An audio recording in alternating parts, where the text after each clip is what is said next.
How can I say goodbye? Now I would rather die.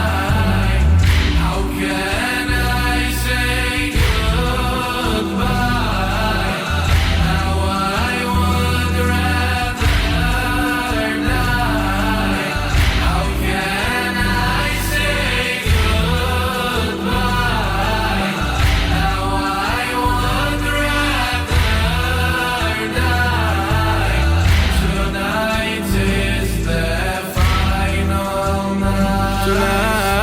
Tonight is the final night. A story that cracks every rock. I feel like I've become closer with the Ahlul Bayt alayhi salam, especially Imam Hussein alayhi salam and Hazrat Abbas alayhi salam, after visiting them twice. Now, when I have problems, my problems seem so much smaller now. And when I have difficulties, I just close my eyes and picture myself in Bain al-Haramain. And I think about and I reflect about where I was and the beauty, my relationship is much stronger. I feel, I can feel it, especially after the second trip.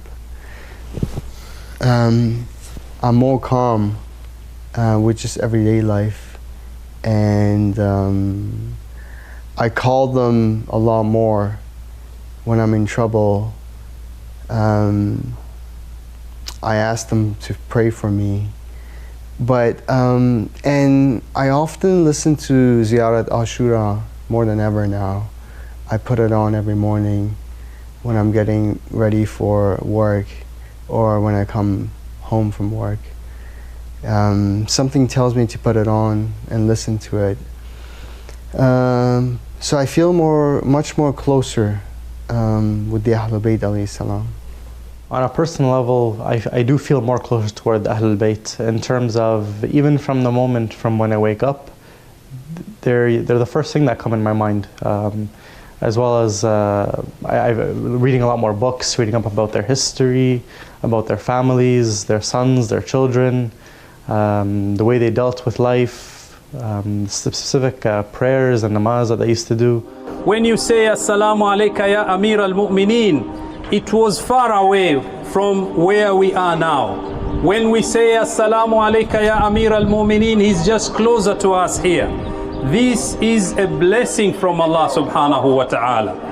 As we know, if we are with Amir al-Mu'mineen and always we read his fada'il, he will be with us. There are three places where Amir al-Mu'mineen will be with us. Number one, when we are in Sakratil Maut, we are about to die. That is a difficult moment. No friend, no any doctor, nobody can change the situation. But Amir al-Mu'mineen says, if you are with me and if you're truly my lover, I will be with you at Sakratil Maut. Number two, on the day when we are going to be resurrected, it's a difficult day, the day when Imam Sajjad alayhi salam says, وَمَا لِي لَا أَبْكِي, why can't I cry? When I look left and right, I see everyone is busy because the day is a difficult day. Imam Amirul Mu'mineen says, I'll be with you on that particular day. And the third place, he says, when people are crossing the Sirat, it's a difficult place. I'll be with you on that particular day.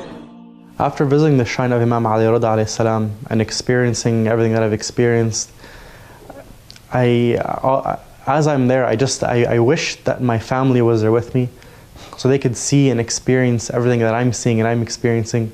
Because you're there and you're wanting to show them everything. Oh, look here, look there, look at this. And yet you're there alone, but you're not alone. The Ahlul Bayt is with you. Imam Ali alayhi salam is with you. And when I went on ziyarah, I went alone. And subhanAllah, even though you go alone, you're not alone and you don't feel alone. And during ziyarah, you make friends. I made friends, lifelong friends that you will never forget and you will always keep in touch with, and they really made you feel at home.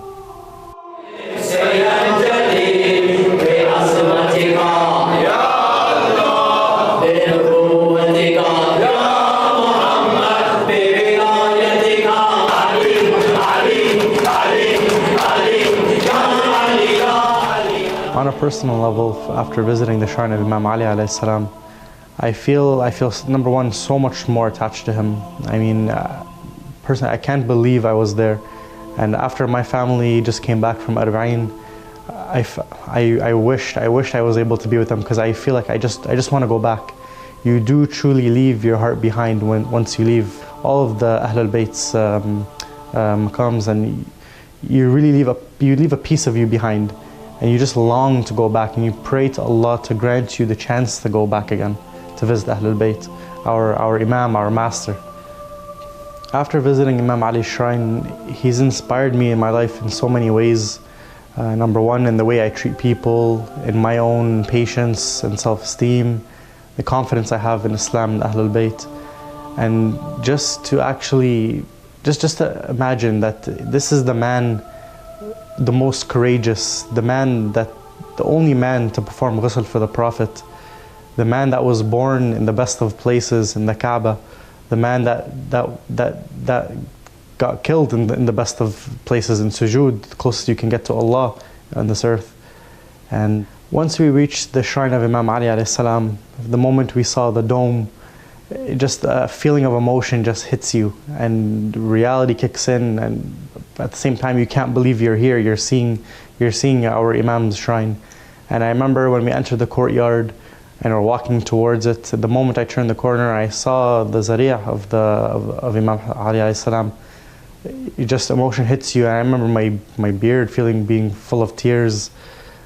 It's seeing all the people there emotional and making dua, and you're wondering what everyone in this room is going through and everything. You're wondering what they pray for, their families. Some of the things that I prayed for when I was at Imam Ali's shrine, I prayed for the health of my family, the strength of the Shia in this world, because we're all being oppressed. We're all in a time of a great oppression right now.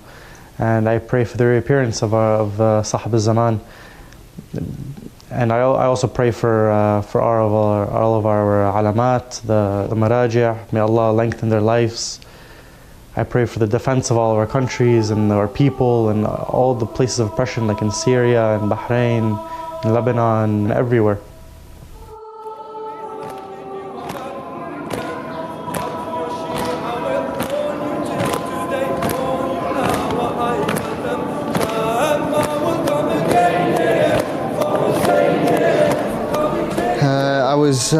The first thing I said I apologized to Imam Hussein, because I had promised Imam Hussein that I would put away a sin that I used to commit, and sadly I continued that sin.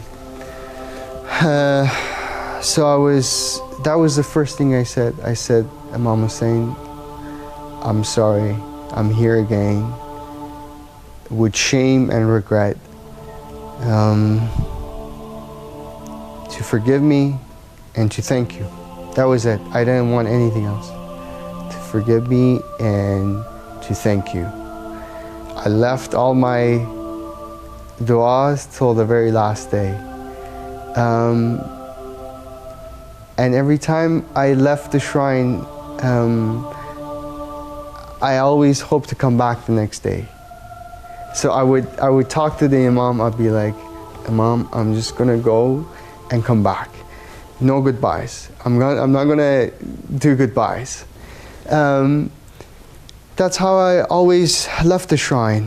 But I was just so ashamed of myself. I remember when we walked to Kerbala and we got to Bain al-Haramain, I could not believe it. I could not believe that I was in the land of Kerbala in Bain al-Haramain, once again invited to be in between the two shrines. I could not believe it. And And I want to go back, inshallah. Inshallah, I'll get invited. You know, with the sins that we all have, we try. It's really hard.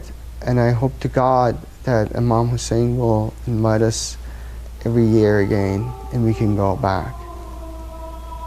When we finally entered the shrine of Imam Hussein alayhi salam, and my eye caught the zari'ah of Imam Hussein, I literally just paused in my spot. I put my hand on the wall, and you can't help but just cry, and you can't imagine, you can't believe that you're here.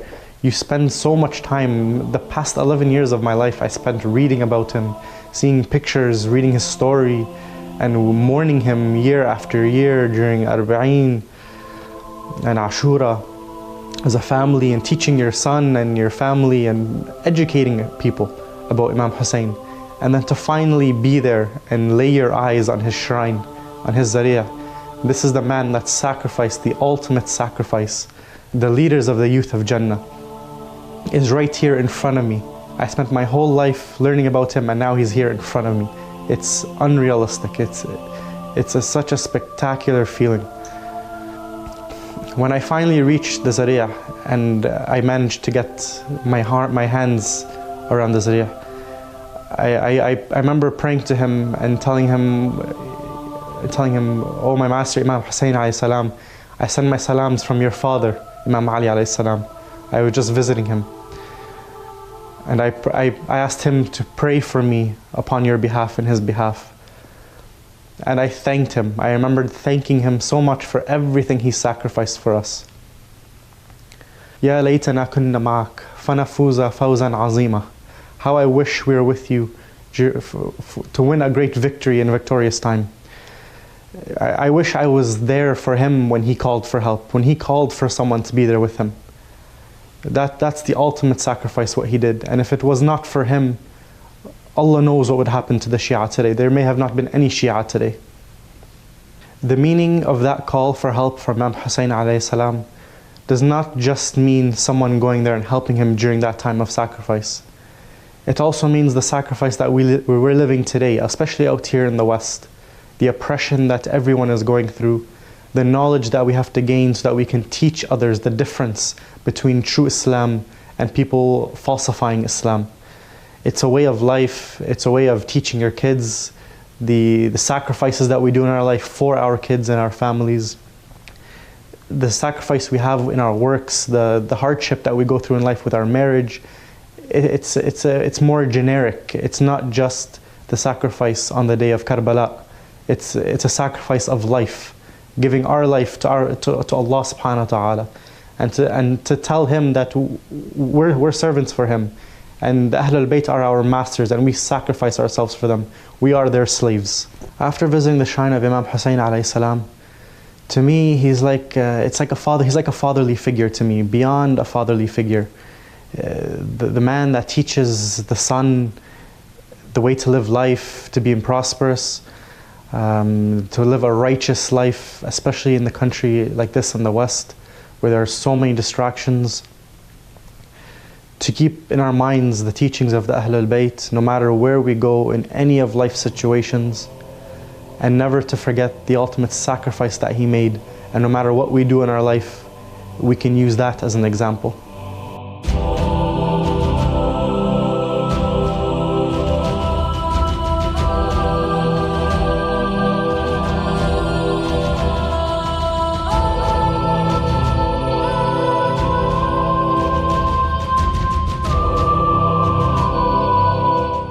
The one thing I will never forget about this trip for ziyarah was on our way to the shrine of Imam Hussein and Abu Fadl Abbas.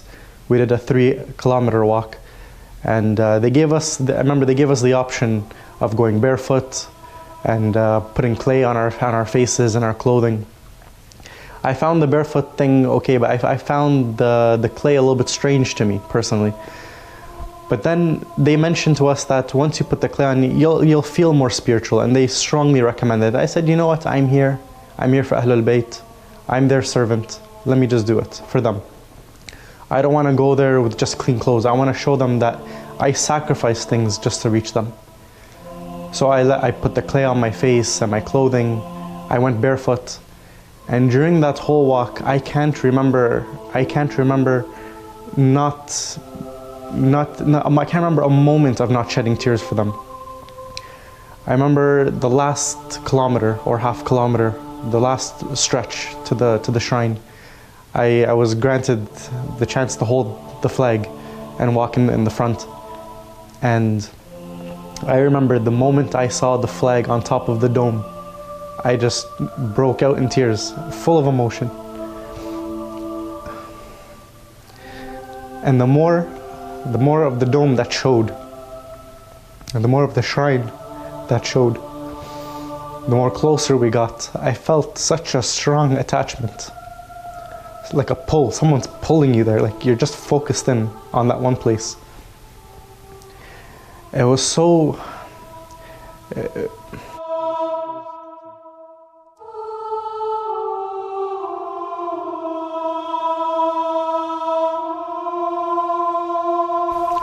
It was a very emotional time for me, as well as everybody else around me. And as we got closer, we entered into the courtyard of Imam Hussein and Abu Fadl al-Abbas between the Haramain. And I remembered people of residence that lived in Iraq and people who were visiting Iraq for ziyarah. They were running up to us and they were pulling the clay that's hardened up from our beards and from our clothing and rubbing it on their faces and their sons' faces and their daughters' faces. And people running up and touching the flag. And even during our dua for Imam Hussein and Abu Fadl al-Abbas outside the shrines between the Haramain, people were still coming up to us and just rubbing and taking the trab of Kerbala off of us and putting it on their faces as a barakah.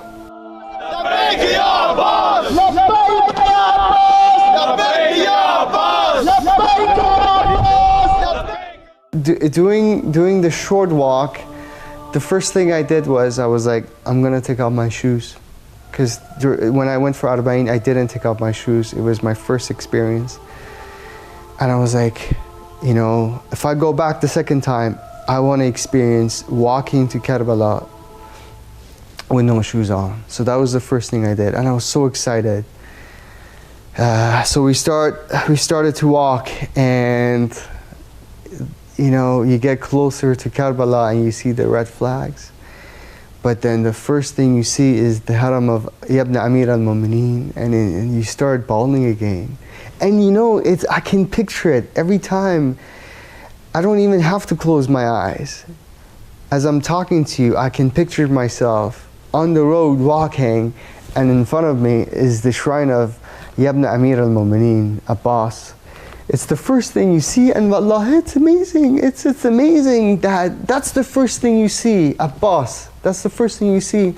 And you're reminded of the Khaymagah, where they used to have the tents, and Abbas's tent was the first one. So it all, you just reflect, you know, he's the first one you see, his tent was the first one. He was always there for Imam Hussein, عليه السلام.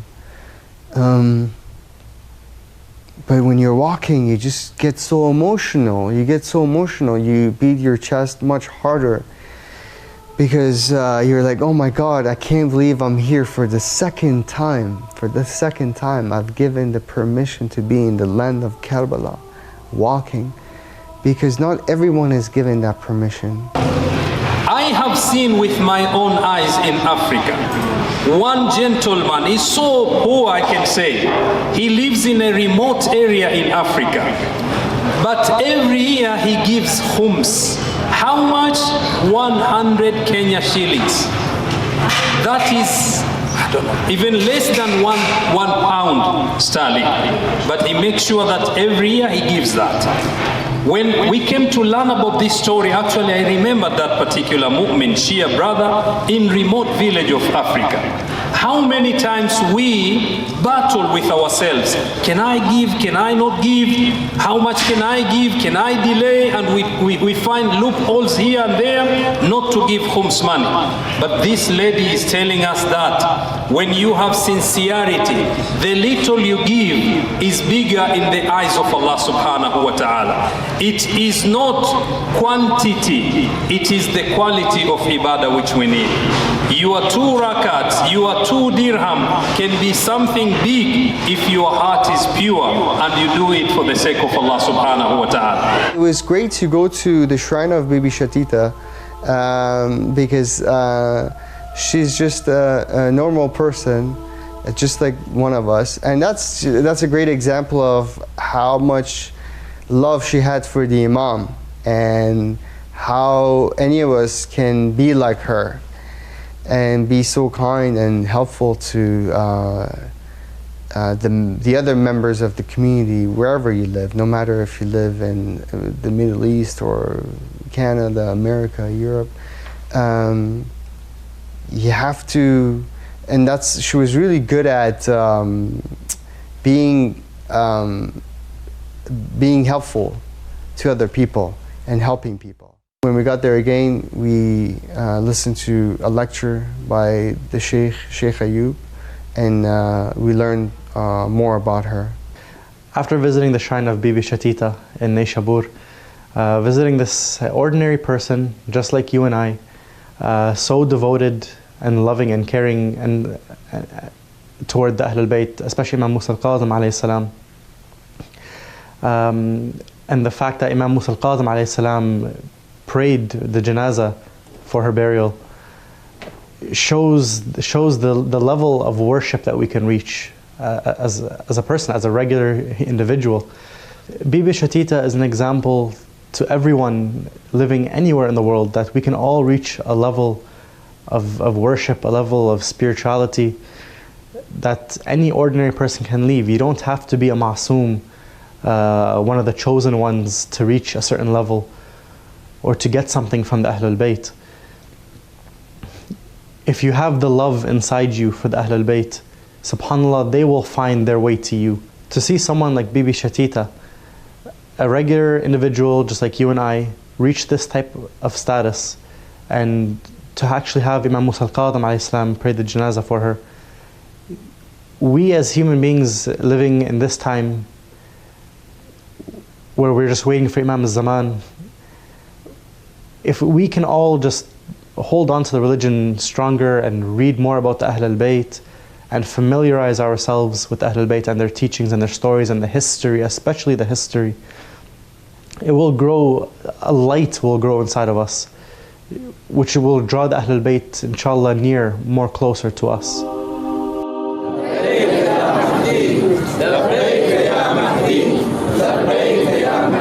We live in the world which is full of temptations.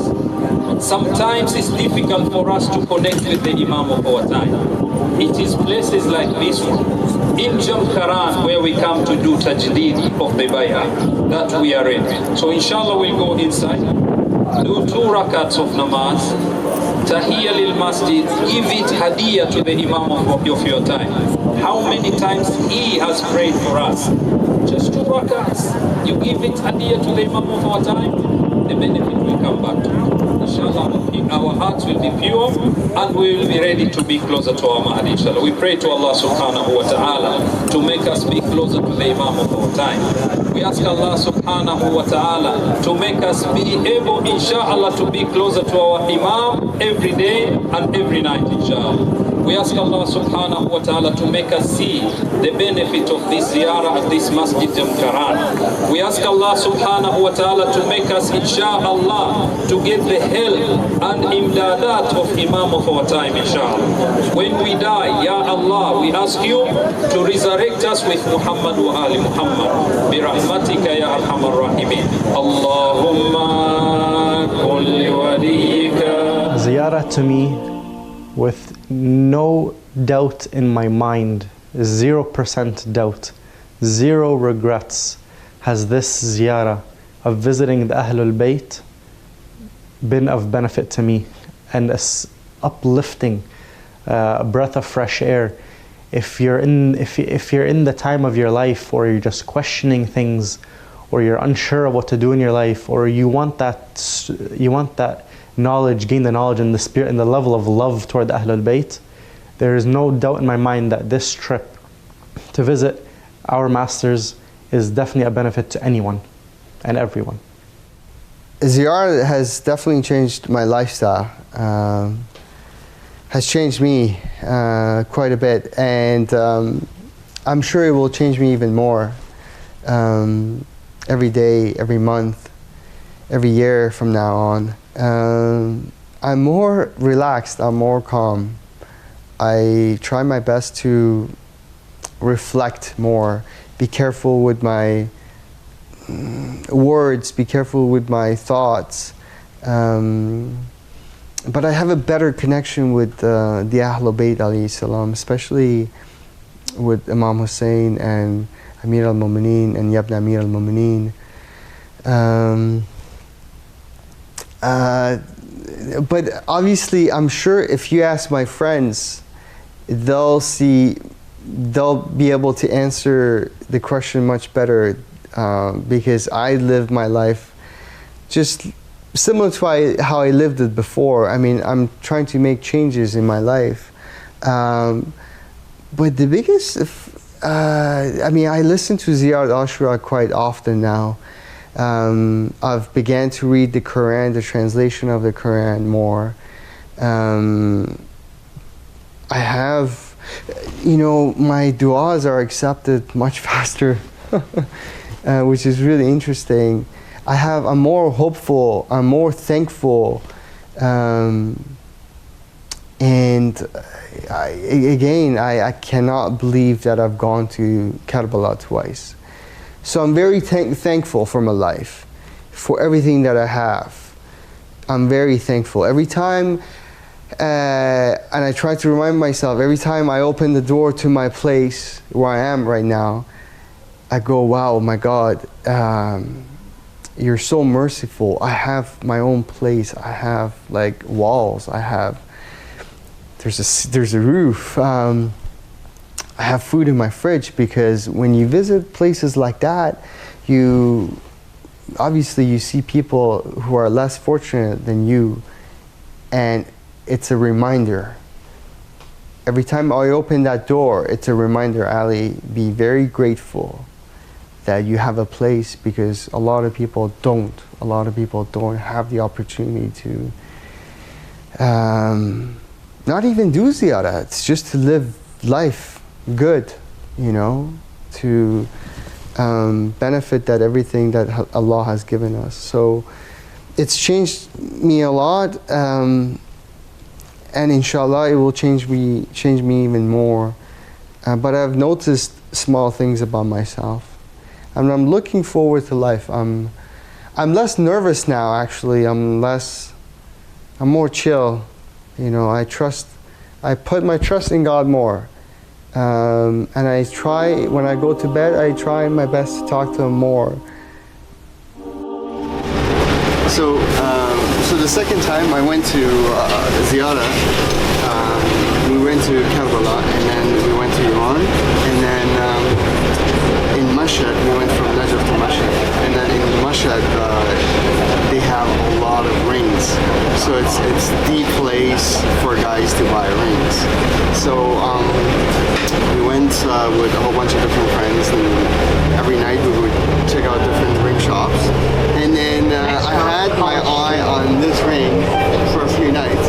And then on my last night, I purchased it like 3 in the morning after going to, I bought it and then I took it to the haram.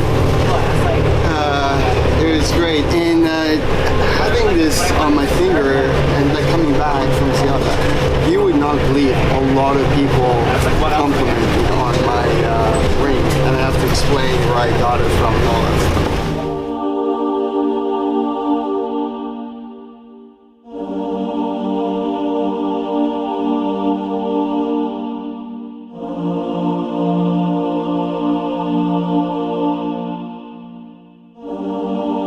I have already met people who are 50-50 on the they're not sure if they should go. They're like, oh yeah, I want to go, but this and that.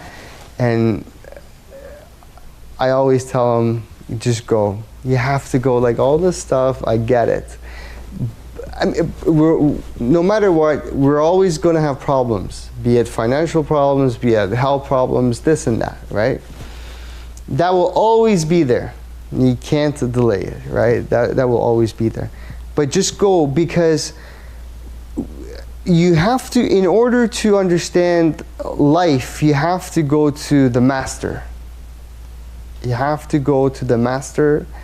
And in order to understand Allah better, you have to go to the ones that He loves the most. Yeah? So, Kerbala is the land, is paradise on earth. And if you want to soften your heart, if you feel like you have a hard heart, you're not crying anymore, that you're too stressed with life and you're running around 9 to 5, this and that, you gotta take some time off and go back, recharge the batteries. You know, vacations are great. Hawaii, this and that, they're great. But why not visit your Imam first? Like I've always told my friends, I would love to go to Japan. I just love Japan. I want to go. But and it's really interesting. Before I went to اربعین, I was like, I want to go to Japan. But I was like, you know, Ali, how could you go to Japan when you haven't even visited Kerbala? You know, your Imams. So now I'm like, I want to go to Japan, but I must go to Hajj. I have to do Hajj first. So go to Kerbala, go to Hajj, go to Mashhad, and reflect and connect with your Imam. Because once you connect, your heart will be lifted. Your spirit, your soul will be lifted. You will have more confidence. If you have depression, if you're just sad, if you've given up on life, it's become a routine, just go to your Imam, because at the end of the day, this world, this materialistic world will end. This will all it will all end. It's the Imams, the Ahlul Bayt, you know, when we're put in that grave, they're the ones that will help us on our first night. They're the ones that will be there for us. And you know what? I want to be in Jannah. I want to be closer to our Imam. This life is so short. So if you're on the fence, go. Just book some time and go. But make the intention.